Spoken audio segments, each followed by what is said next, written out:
Savagely cursing, Luke Fenton reeled backward from the porthole, his great hairy paws clapped over his eyes. No one had warned him, and he did not know that total blindness might result from gazing too earnestly into the sun's unscreened flaming orb, especially with that body not more than 20 million miles distant in space. He did not know, in fact, that the ether ship was that close. Luke had not the faintest notion of the vast distances of the universe, or of the absence of air in space which permitted the full intensity of the dazzling rays to strike into his optics unfiltered, save by the thick but clear glass which covered the port. He knew only that the sun, evidently very near, was many times its usual size, and of infinitely greater brilliance, and he was painfully aware of the fact that the fantastically enlarged and blazing body had seared his eyeballs and caused the floating black spots which now completely obscured his vision. Stumbling in his blindness, he fell across the hard cot that was the sole article of furniture in the cell he had occupied for more than 2 weeks. Lying there half-dazed and with splitting head, he cursed the guard who had opened the inner cover of the port, cursed anew the fish-eyed Martian judge who had sentenced him to a term in Vulcan's workshop. Several of Luke's 38 years had been spent in jails and sundry other penal institutions, devised by Earthman and Martian for the punishment of offenders against the laws of organized society. And yet they had failed to break his defiant spirit, or to convince him of the infallibility of his creed that might makes right. Nor had they taken from him the gorilla-like strength that was in his broad, squat body, the magnificent brute lustihood that made him a terror to police and citizen alike. Instead, the many periods of incarceration had only served to increase his hatred of mankind and his contempt of the forces of law and order. Especially was he contemptuous of the book learning that gave the authorities their power. As the pain back of his eyes abated, Luke could see dimly the shaft of light that slanted down from the porthole to the bare steel floor. His sight was returning, yet he lay there still, growling in his throat, his mind occupied with thoughts of his checkered past. Steel worker, mechanic, roustabout. He had worked in most of the populous cities of Earth, and had managed to get into serious trouble wherever he went. It was his boast that he had never killed a man except in fair fight. And yet at 30, finding himself wanted by the police of a half-dozen cities of Earth, he had signed up in the black gang of a tramp ether ship bound for Mars, knowing he would never return, and caring not at all. At first he had been riotously happy in the changed life on the new world. There had been plenty of soul-satisfying brawls and plenty of chalco for fiery Martian distillate. On his many and frequent jobs there were excellent opportunities to rebel against authority, and he had fomented numerous mutinies in which he was always victorious, but which usually landed him in one of the malodorous Martian jails for more or less extended stay. Then had come that final fracas in a Kapow foundry on the bank of Canal Pyramus. Overly optimistic, Luke's new boss had struck out at the chunky red-headed Earthman during the inconsequential argument, and had promptly measured his length in a sand pile as a ham-like fist crashed home in return. They had picked up the foreman and taken him to the infirmary, where it was found that his skull was fractured and that he had little chance for life. There were the Red Police after that, and Luke, single-handed, trounced 4 of them so soundly and thoroughly that someone sent in a riot call. It had taken a dozen of the reserves to club him into submission at the last. That was too much for Martian justice. In pronouncing sentence, the judge had termed Luke an incurably vicious character, and a menace to society such as the planet had never harbored. And Luke, his head swathed in bandages, from which his wiry red hair bristled like the comb of a gamecock, had grinned evilly and snarled his defiance. And so they were taking him to the dread prison camp known as Vulcan's workshop, a mysterious place of horror and hardship from which no convict had ever returned. Vaguely, Luke knew that it was located on still another world, away off somewhere in the heavens. He had seen the lips of men go white when they were condemned to its reputed torture, had heard them plead for death in preference, yet its terrors had not awed him. They did not awe him now. He'd beaten the law before, he'd beat it again, even in Vulcan's workshop. A key rattled in the lock, and Luke Fenton leaped to his feet, facing the barred door with feet spread wide, and with his massive shoulders hunched expectantly. He could see now, with much blinking and watering of his still aching eyes, and he looked out with sneering disapproval at the three guards in the corridor. They were afraid of him, singly these Martian cops, even though armed with the deadly dart guns and with shot-loaded billies. So afraid, Luke chuckled inwardly that they had kept him from the other prisoners throughout the trip, kept him in solitary confinement. The door was open, and it came to Luke that the ether ship was strangely and hollowly silent. The rocket tubes were stilled, that was it, and even the motors that drove the great ventilating fans had been stopped. They had arrived. No time now to start anything. He would have to submit tamely to whatever they might mete out to him in the way of punishment, until he got the lay of the land. It would require some time to study things out and to plan, but plan he would, and act. That'd never hold him here until he died of whatever it was that killed men quickly in Vulcan's workshop, not Luke Fenton. Suddenly docile, he was prodded forward to the airlock. A draught of hot, fetid air swept through the corridor, carrying with it the forewarning of unspeakable things to come. The shriek of mortal terror wafted in from outside by the stinking breeze told of some poor devil already demoralized. The thick muscles of Luke's biceps tightened to hard knots under his black prison jacket. They were outside, and Luke essayed a deep breath that was chokingly acrid in his throat. "Wah!" He coughed and spat. One of the guards laughed. Any foul epithet that might have formed on Fenton's lips was forgotten in the sight that met his eyes. A barren and rugged terrain stretched out from the landing stage. A land utterly desolate of vegetation and incapable of supporting life, pockmarked with craters and seamed with yawning fissures from which dense vapors curled. It was seemingly devoid of habitation, and the scene was visible only in the lurid half-light of flame-shot mists that hung low over all. In the all too near distance, awesomely vast and ruddy columns of fire rose and fell with monotonous regularity. For the first time, Luke experienced something of the superstitious fear exhibited by even the most hardened criminals when faced with a term at Vulcan's workshop. That term to them meant horror and misery, torture and swift death, and he too was ready to believe it now. He was prodded down an incline that led from the landing stage to the rocks below.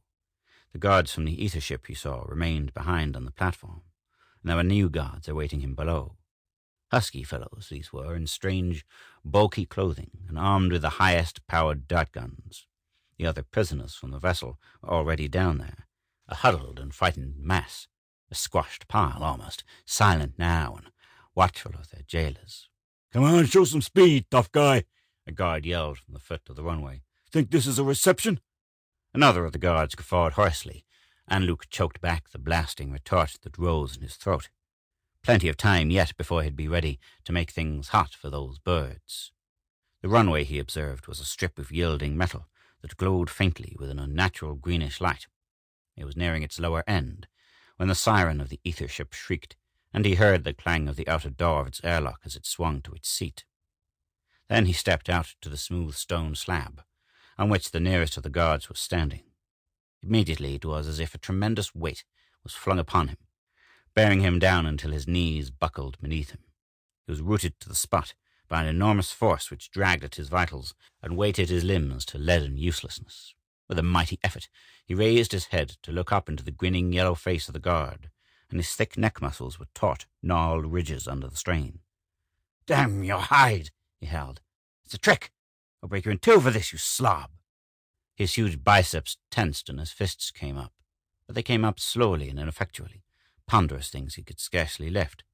A great roaring of rocket tubes was in his ears then, and the ether ship screamed off through the red mists, while he dabbed futilely at the leering yellow face.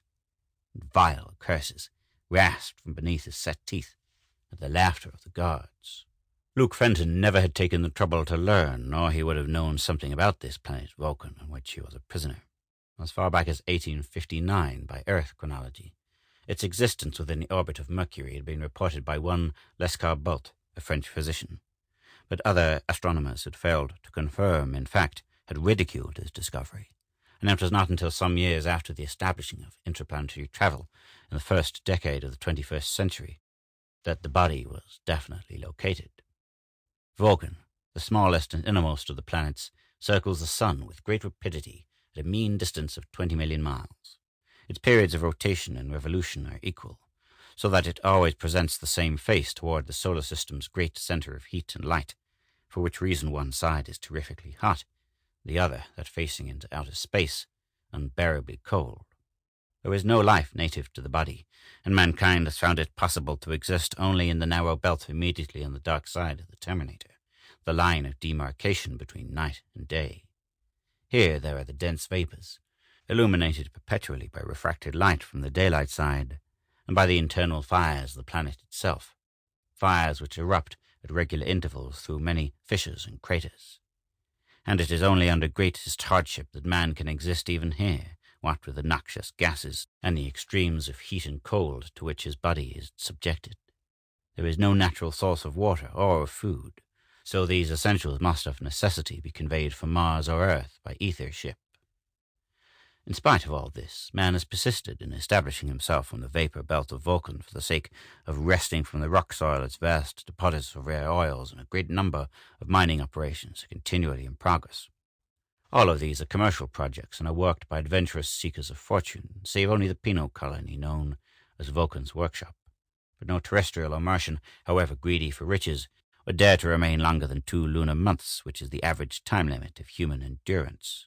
Only the condemned remain, and these remain to die.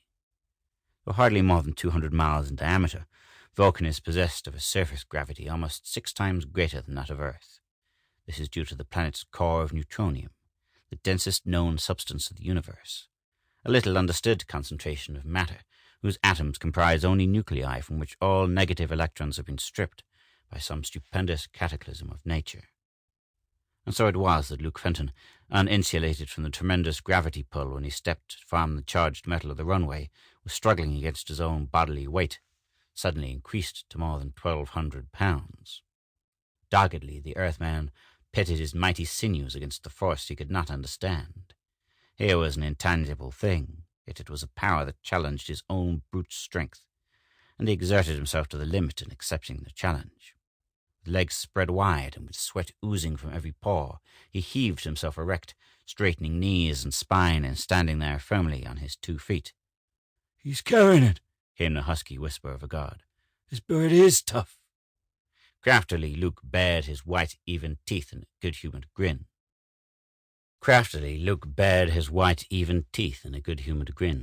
He had seen what they were doing with the other prisoners, fitting them one by one with the strange, bulky breeches, garments that gave forth a faint greenish glow like that of the runway.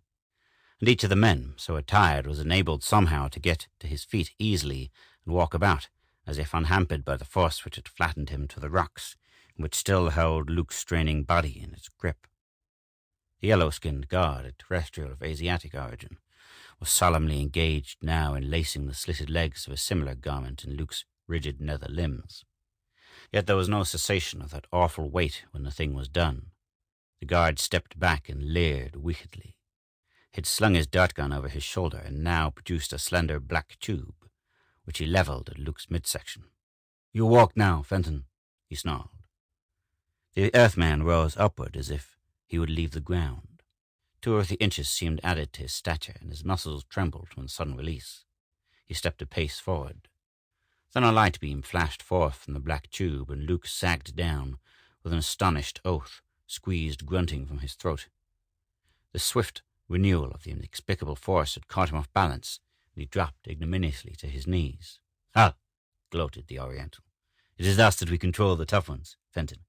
I have given you a warning. Now get up and march."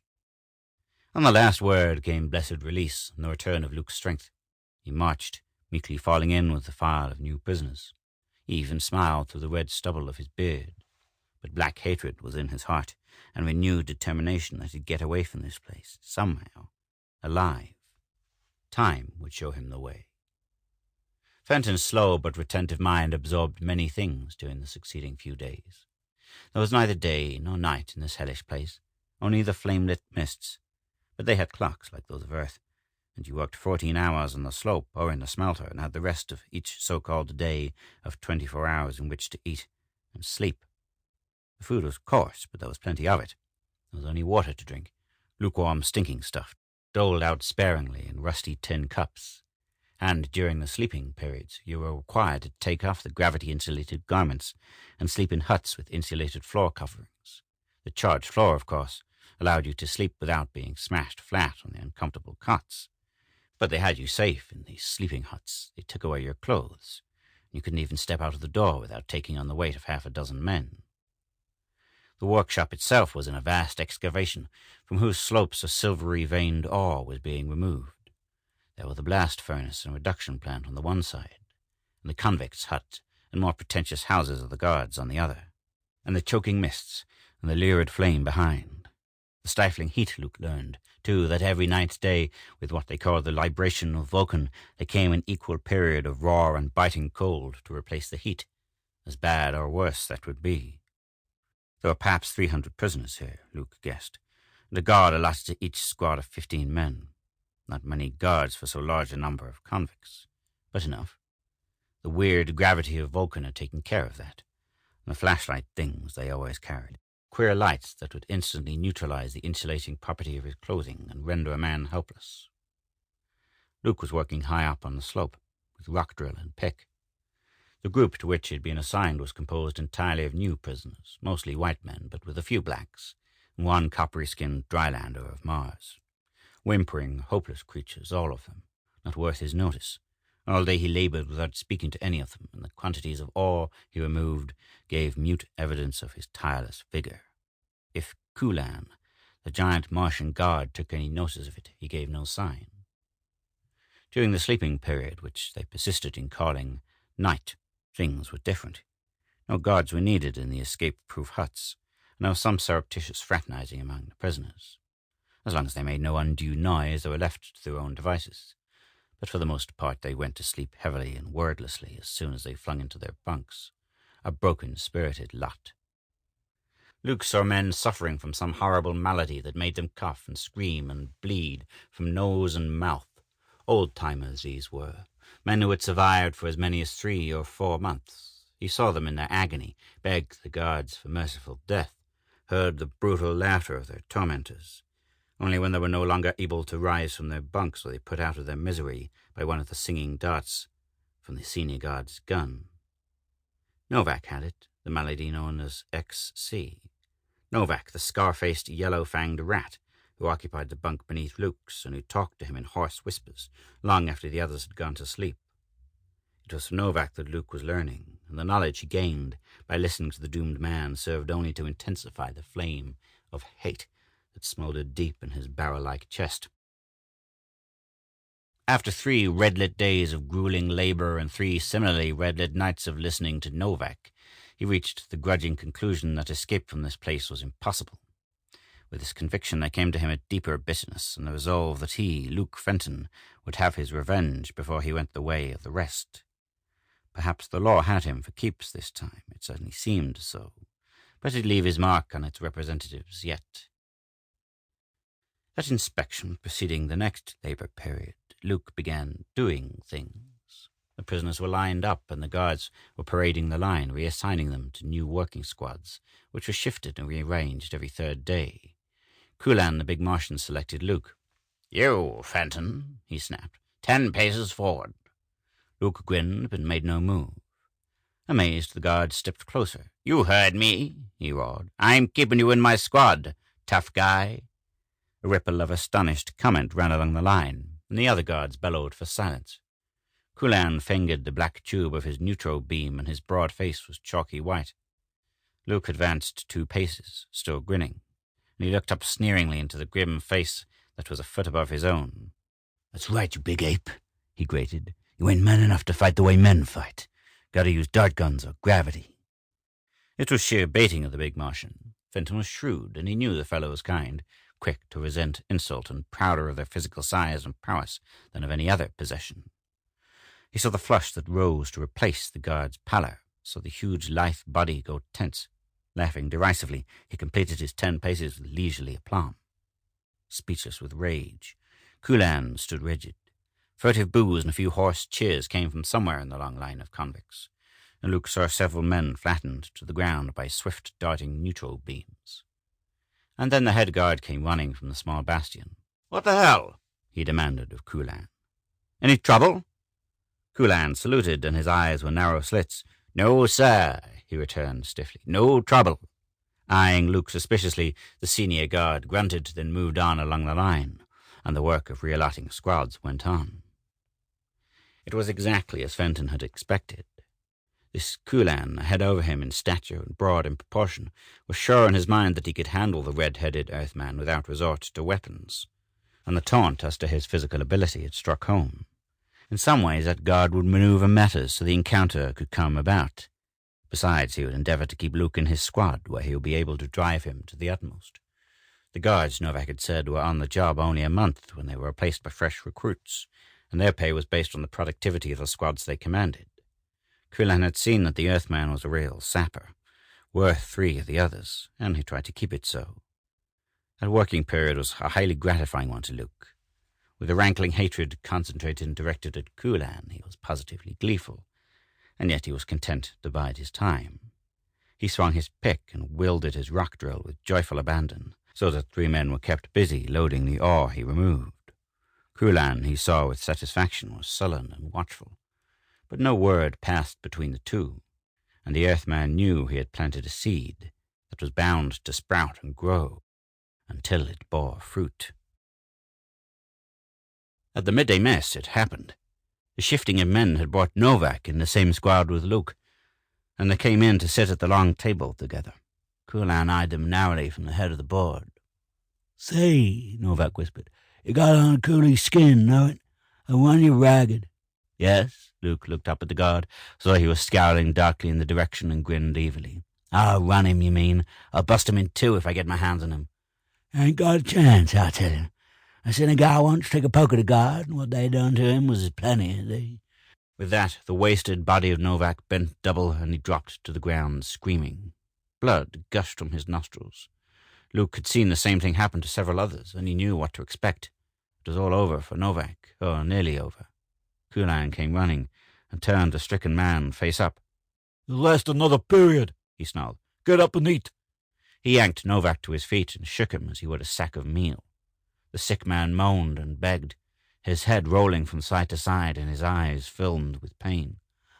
"Let me have it," he whimpered. "I'm done. I tell you, Coley, get Gannett if you don't believe me."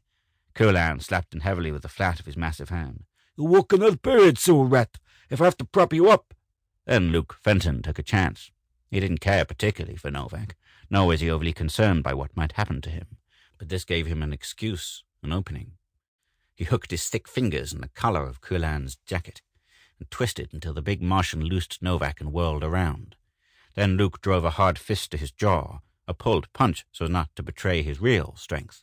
Nevertheless, it set the guard back on his heels and split taut skin where it landed. Pandemonium broke loose in the mess hall.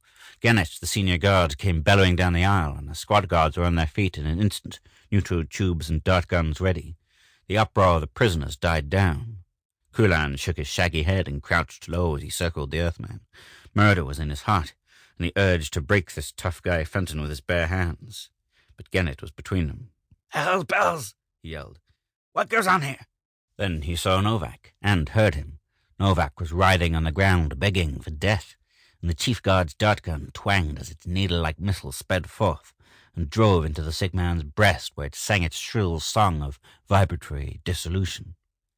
In the twinkling of an eye where Novak had lain was only the dust of complete disintegration and a few scintillating, dancing light flecks that swiftly snuffed out, a speedy and merciful end. In the silence that followed, Gannett turned on Kulan. "Why didn't you send for me?" he demanded. The guard, white with rage, indicated Luke. "So, the tough guy, Fenton again. Can't you handle him?" Kulan's yellow eyes flashed fire. "Sure I can, I will, but I want your permission, sir, with my hands." "No," flatly, and then Gannett whirled to look over the mess tables, whence a few scattered hisses had arisen. His gaze was solemn when he returned it to Kulan. Swiftly his black eyes measured the Martian's giant body, and then they swung to Luke. The comparison evidently pleased him, for he changed his mind. "On second thought, yes," he said to Kulan. "It'll be good for discipline, and you don't disable him. He's too valuable a worker." Luke concealed his unholy glee, stood glowering savagely. "In fair fight," he put it. "In fair fight," sneered Gannett. He took personal charge of Kulan's weapons. "All right, you," he yelled. "Then in the mess, You can watch this, but if there's a sound or a move from any of you, there'll be a neutral broadcast to full gravity for an hour for the whole flea-bitten gang of you." He drew back, motioning Luke and Kulan to an open space nearby. There was not the slightest doubt in his mind as to the outcome, for the Martian towered over his stocky opponent and was fully 50 pounds heavier. This irregular procedure would put a stop to some of the open homage paid to this reputed tough guy by the prisoners, and to the restlessness among them which his coming had occasioned. They fought instantly, and with silent deadliness of purpose, these two. Luke drove in 2 terrible blows to the big Martian's body in a split second before they closed, breathtaking punches that rocked Kulan, yet did not slow him up in the least. And then the tangle of arms and legs and bodies of the 2 men was so swift-moving and violent that the watchers could not follow them. Now they were up, slugging, clinching, now down, rolling over and over, straining and tearing each other like beasts of the jungle. Once, breaking free, Luke was seen to batter Kulan's face to a bloody mass with swift hammering fists that thudded too rapidly to count, and then the Martian had flung him to the rocky ground so heavily that it seemed certain the Earthman's end had come. But such was not the case, for there was a flailing scramble, and Luke Fenton rose up with the great body of Kulan across his shoulders. He spread his legs wide and heaved mightily. The Martian guard kicked and squirmed, lashing out with his huge fists at the squarely built and squarely planted body of the Earthman below him, but to no avail. Grasping a shoulder and a thigh, Fenton straightened his thick arms, and Kulan was hoisted aloft. Amazingly, then, the madly struggling guard was flung out and away to land with a sickening thud, smashed and crumpled on the rocks. Luke stood swaying on those spread-eagled legs, and his lungs were near bursting from the exertion in the noxious atmosphere. "There you are, Gannis," he howled through swollen lips. "That's fair enough for you." In the ominous silence, a cracked voice yelped, "Atta boy, Fenton." Wild disorder followed. Immediately there was the raucous call of the general alarm siren, a flashing light from the bastion that paled the red mists to a sickly luminous pink, full gravity coming down with crushing force on the hapless prisoners. Luke, as he was flattened, gasping painfully under the enormous pressure, saw that Gannis and the rest of the guards were not affected by the neutral broadcast. They stood erect and moved freely among the prisoners, who sprawled everywhere in grotesque, squashed heaps. Queer. There was no way of beating the authorities at this game. Gannis transferred Luke to the dreaded sealed cell in the reduction plant, a room spoken of in hushed whispers by the convicts, and in which it was reported an inmate suffered indescribable tortures for the better part of 3 weeks. Then he died in horrible misery, for one could not survive longer than that. Kulan had not been killed. He would recover, but was pretty well smashed up, with a fractured hip and several broken ribs, one of which had punctured a lung. It would be necessary to return him to Mars on the next ether ship due in 2 days. Strangely, the news brought Luke no great amount of satisfaction. When they locked him up in a sealed cell for his first period of labor, he saw there was only one other occupant, a tall, lanky Earthman with narrow aristocratic features and keen grey eyes. He was perhaps 45, slightly stooped and with thin greying hair. Luke had seen him several times at mess, and had contemptuously classed him as a highbrow. Fuller, his name was. This was a small room where several slender chutes brought down tumbling crystals of silvery salt from somewhere above, emptying it into glass containers that stood in endless rows in wooden racks. He filled these containers with the salt, then sealed them in lead tubes and packed them for shipment. There was a faint pungent odour in the air of the room, a new smell that widened Luke's nostrils and caught at his throat and lungs. In this place you were watched by a guard who came regularly each half hour and spied on you through a peephole. Child's play, the work in a sealed cell. Luke went at it half-heartedly, and he spoke no word to Fuller after the heavy door had closed them in. After 10 minutes of silence he caught himself watching his companion furtively. What was there about Fuller that marked him as superior to Luke and the rest of the convicts? A good gust of wind would blow the man away. A woman might easily beat him in a rough and tumble. Yet this man had something which unmistakably proclaimed greatness, the same something that gave authority and power to the smart guys of Earth and Mars. Brains. Book learning. Luke snorted.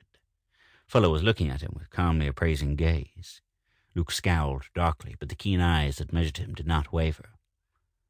"You're a fool, Fenton," came from the thin lips. "What?" Luke advanced threateningly. "I repeat, you're a fool." Still, the grey eyes were unwavering. "Why you?" Spasmodically, Luke's fingers closed down on the square shoulder with crushing force. By not so much as the flicker of an eyelash did Fuller betray the pain that must have come with that grip. He did not even wince, but swiftly lashed out with a bony fist, raking Luke's cheek with sharp knuckles. The blow stung, but was utterly futile. With a single cuff, Luke could send the man sprawling. With a single wrench of his powerful hands, snap his spine. Yet he did neither, and the impulse to laugh coarsely died in his throat. Here was courage of a kind he never had encountered. Here a man in whose bright eyes fearlessness and defiance mingled with a cool disdain that brought the first real feeling of inferiority Luke ever had experienced. He relaxed his grip of Fuller's shoulder, and his big hands fell loosely at his sides. It was that action which saved Fenton. He did not know it at the time, nor would he have believed it, but he was to remember many times and finally to realize it, though he never really understood. "That's better," breathed Fuller, and the ghost of a smile crinkled the corner of his mouth. At the old man's warning, Luke returned to his own workbench and was industriously engaged when the guard's eye showed at the peephole. Then the eye was gone, and he grinned over at Fuller. "How long have you been here?" he ventured. 5 days in the sealed cell, 10 altogether in the workshop." Luke pondered this. "How'd you get in the cell?" "Same way you did. I struck a guard." "No," marveled Luke. "Mean to tell me I had a reason to get in here?" Fuller broke in mildly. You wanted to get in?" Luke was incredulous. "I did." "My God, you ain't crazy. You're wanting to get yourself killed off quicker." "No, that isn't it," Fuller explained patiently. "I've a plan to escape, and only by taking the chance of spending some time here could I obtain access to the necessary materials. Fenton, I'm a scientist, and I know—" "Escape," Luke snorted. "You are crazy. Where are you going to go?" "Listen, Fenton," the other dropped his voice. "I'm not doing this blindly. I have friends outside. And you can help me. You can get away yourself, alive. I called you a fool, and by that I meant you have relied too much on brute force in your lifetime, and had not sense enough to realize that this brought only trouble. Combine your brawn with my brains now, and do as I say. If you will, I promise you freedom. Will you do it? Or do you want to keep on being a fool?" Luke bristled, but the earnestness of that steady gaze served to check his rising temper. "I still think you're nuts," he growled. "But hell, I ain't fool enough to pass up any kind of chance of getting out of here. Give me the dope." Fuller coughed slightly, and a fleck of red-tinged foam appeared at his lips. "It'll have to be today," he whispered. "One more day in this place, and it'll be too late for me." "XC?" Luke stared, horrified. Fuller had it already, and didn't know it. Poor devil, he was a goner before he started this crazy break of his. Strangely, Luke was deeply concerned. It was a new experience, this feeling of compassion for a fellow man. "Today," he grunted. "You ain't figuring on getting out today?" "Positively, it must be today. I'll explain." Much of what followed was unintelligible to Luke Fenton, but he absorbed enough of the scientist's explanation to understand that his plan was not impossible of realization. He waxed enthusiastic. Tom Fuller was vague concerning his own past, but Luke gathered that political crime had been responsible for his sentence to the workshop. There was much bitterness in the scientist's refusal to dwell on this point. This, too, Luke was able to understand. The bond between them strengthened. "It's like this," Fuller told him. "These suits, which enable us to move about comfortably in Vulcan's gravity, are really quite simple in their functioning. A maze of fine wires is woven into the fabric, and these wires are charged with anti-gravity energies from tiny capsules which are inserted under the belt of the garment. The capsules are really miniature atomic generators and are replaced with fresh ones each night during the sleeping period, since the initial charge lasts only 18 hours. The generated energies neutralize more than 80% of the effect of gravity, and our weight thus becomes approximately the same as it is on Earth. Such garments are worn by all prospectors and other visitors to Vulcan." "How come the neutral beams?" asked Luke. "They are only used here in the workshop, and they operate the same as the neutral broadcast from the Bastion. The only difference being that the broadcast blankets an area of about 2 miles in all directions. In both cases, vibratory ether waves are sent out, and these are of such a frequency and wave form as to neutralize the anti-gravity energies originating in our capsules. They render our suits useless, but those of the guards are provided with insulating coverings which block off the waves and thus permit their own garments to function even when the neutro broadcast is in operation." "Smart guys," commented Luke. "Too smart. How the devil are you going to get away then? They'll send up the alarm and—" "Ah, that is where we fool them, Fenton, with the radium." "Radium? Yes, did you know? This ore we mine here contains a higher percentage of that valuable element than any on Earth and Mars. Its emanations, together with certain atmospheric gases of Vulcan, are what cause XC, a swift destruction of tissue in the lungs and other vital organs. And this concentrate, Fuller waved his hand toward the rows of tubes before him, is most highly radioactive of all the products of the workshop. That is why the sealed cell is so very dangerous to work in. But it is this radioactive salt that gives us the means for escape. Both men turned quickly to their labors on hearing the footsteps of the guard. My suit is already prepared, continued Fuller, when the eye had gone from the peephole. Now to prepare yours. I discovered that this radioactivity can be used to defeat the purpose of the neutral rays as well or better than the regular insulation, which of course we cannot obtain. This is why I wanted to be in the sealed cell for a time. We merely pack a quantity of the radioactive salt around the capsules in the lining of our garments, and the radium emanations continue the excitation of the tiny atomic generators, even under the influence of the neutralizing vibrations. Do you follow me? Yes, Luke did comprehend, even though the technical explanation was beyond his understanding. They would be able to defy this terrible gravity of Vulcan. They could fight unhampered, walk or run, to meet these mysterious friends of Fuller's.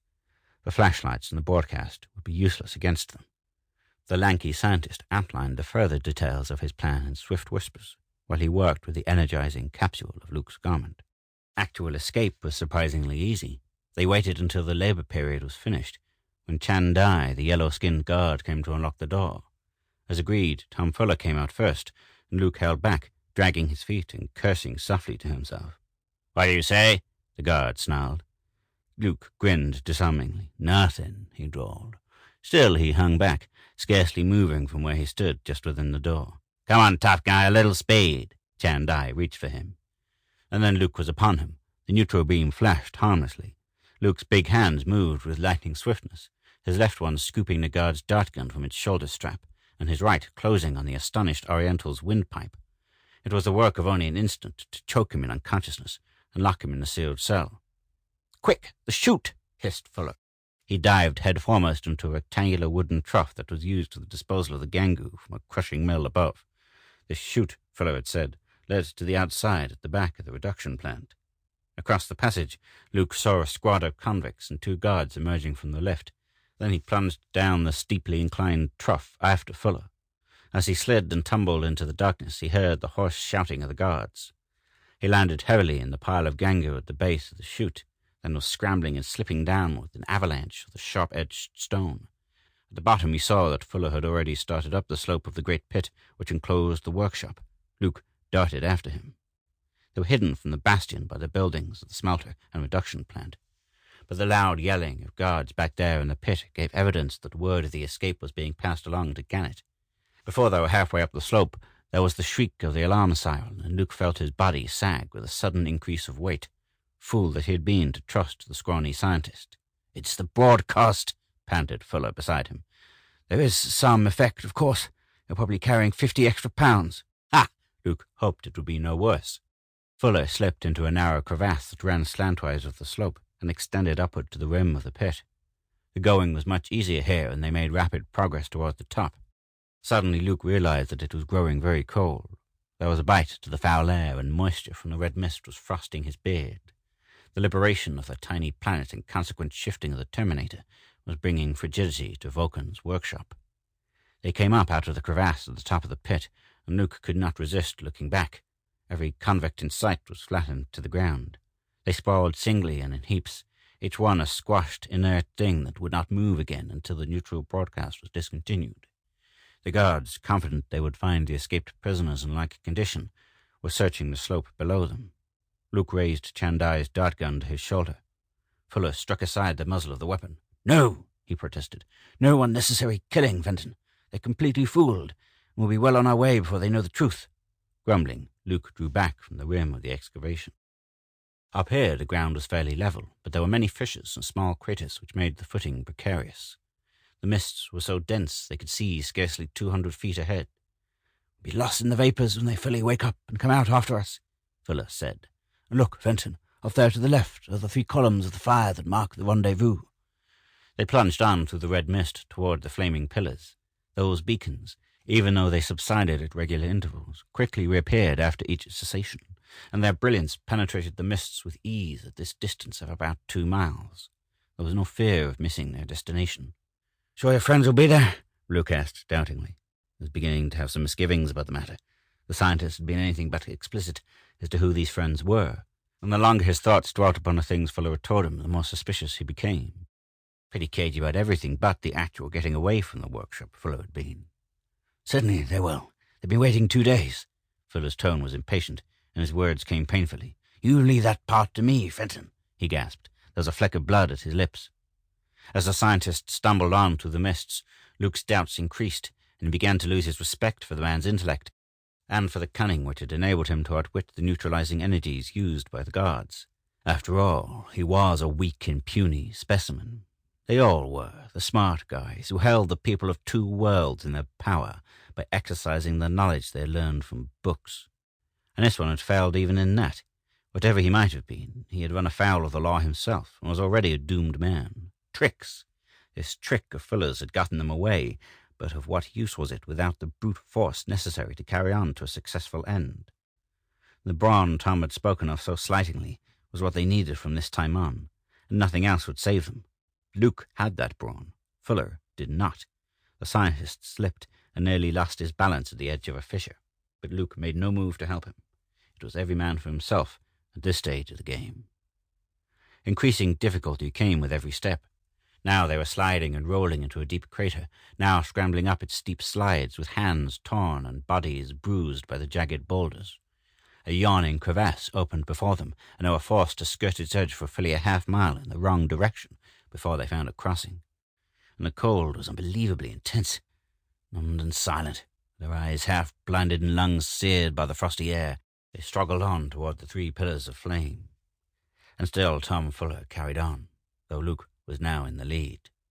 They had covered probably half the distance to the flaming columns when shouts arose behind them. The guards were on their trail.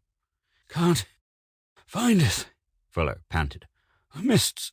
"Hell, the mists are clearing," Luke snarled. "You ain't so damn smart as you think." What he said was true, though there was less light on account of the new angle with the sun farther below the horizon. The red mist was definitely lighter in color, noticeably less dense. Visibility was good to several hundred yards. Luke turned his head, but could see nothing of their pursuers. "They can't," Fuller insisted weakly. Luke pushed on with renewed vigor, ignoring him, cursing. And then there came faintly to his ears the twang of a dart gun, the shrill scream of its deadly vibrating missile, a violent blow that flung him headlong. Like a cat, he bounced to his feet, crouching with Chandai's dart gun at his shoulder. A strangely grotesque heap was at his feet. Tom Fuller. Off there in the thinning mist, he saw a shadowy figure, and he fired at it twice. Whether his darts found their mark he was never to know, for a wall of white swept down suddenly to obscure his vision. Snow, great massed flakes, falling endlessly. The moisture of the mist crystallized and closing in on him to hide him even more safely than had the mists themselves. It was on his knees then at Fuller's side. A brilliant flash and a screaming roar over amongst the rocks apprised him of the fact that the dart's gun had gone wide, and yet Fuller was down, moaning with pain. Luke tried to turn him over, and found that his body had taken on tremendous weight. It was flattened, crushed to the rocky surface of Vulcan by the full force of its gravity. "What the devil?" he grunted, as he heaved and strained. "What did he do to you, old man?" With great effort, he succeeded in turning the scientist face up. Then he saw what had happened, and knew in a flash that Fuller had saved him from the singing dart, whose energy was making a sizzling puddle of the stones where it had landed. The missile, in passing, had carried away the belt and part of the fabric of Tom's garment, carried away the capsule and the radium that energized it, made the thing worse than useless. And Fuller had done this for him. He had flung himself upon Luke to shove him out of the line of fire, risking his own life gladly. Lucky the deadly dart had missed his body, but "You go on, Fenton," the scientist was whispering through lips that were blue and stiff.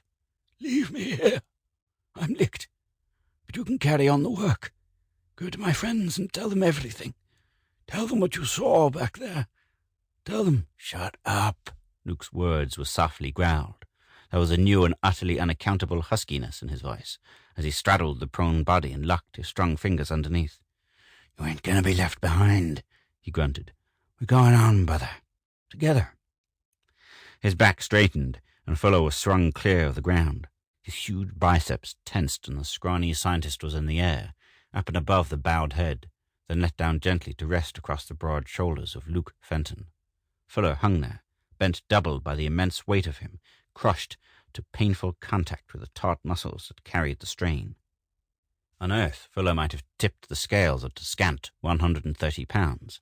Now his sagging body was a load in excess of 700 weight.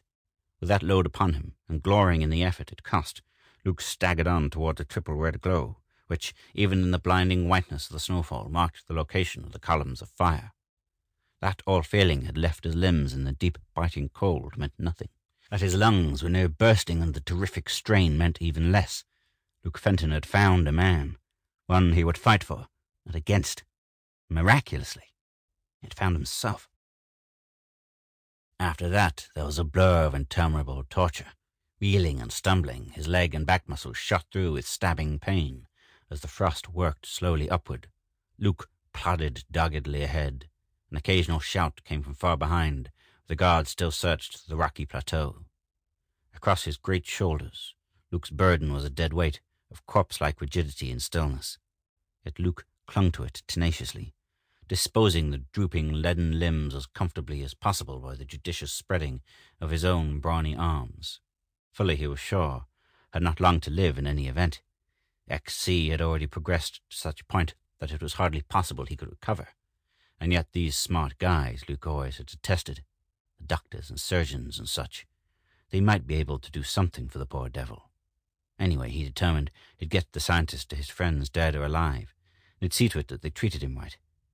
If they didn't. The red glow was suddenly very bright, and a silvery metallic shape loomed up before him in the whiteness. An ether ship. Luke tried to call out, but his bellowing voice was gone. Only faint gurgling sounds came from his throat. He pushed forward with a savage summoning of his last ounce of energy, and Fuller's weight was that of a mastodon upon him. The curved hull of the vessel was overhead, when he slipped and fell to one knee in the thick carpet of snow. Luke saw them then, a dozen strangers running from the open airlock of the ship. In uniform, some of them, government officials of Earth and Mars. Down him it was a trap.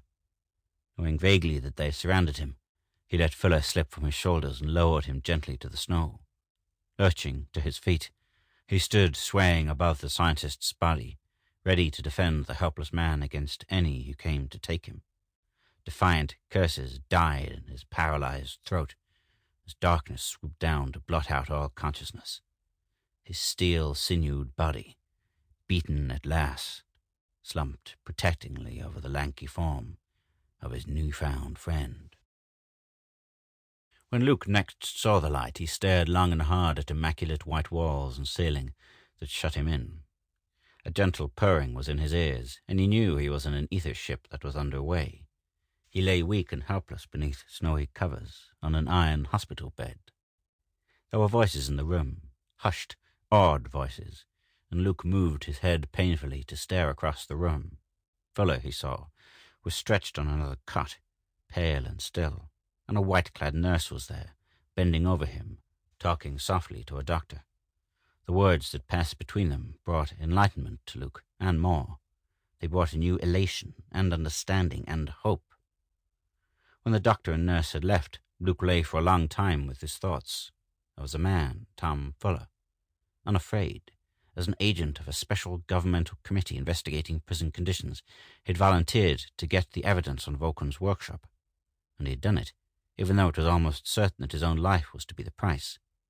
He had dared the misery and hardship, dared XC and the horrible death it brought, that this hellhole of Vulcan might be exposed, that it might be wiped out of existence by government agreement. Vulcan's workshop, with the gold dust of a certain political clique, brought torture and disease and extinction to hapless prisoners, who might otherwise be remade into useful members of society by the use of scientific methods. All this was to be no more. Fuller had succeeded where many others had failed, and Fuller was not to die.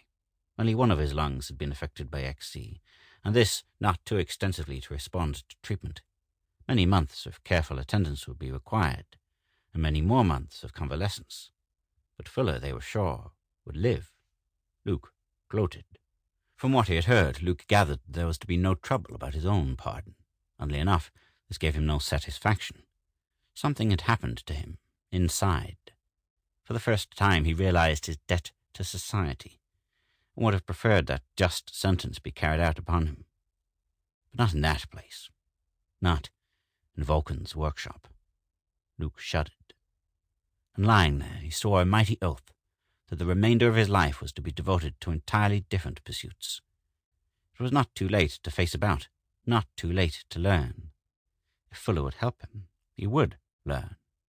He had acquired a healthy respect for the book learning he formerly ridiculed, and he wanted some of it for himself, as much as he could get. His old creed was forgotten, and his bitterness vanished. Luke! At the scientist's husky whisper, he turned his head. Fuller was gazing at him with wide, solemn eyes. Thanks, Luke, the thin lips murmured. Thanks yourself. Where'd we be right now if it wasn't for your radium? There was silence as they regarded one another. I need you, Luke, Fuller whispered then. In my laboratory back home. I'll be laid up for a long time, you know, and there's much to be done.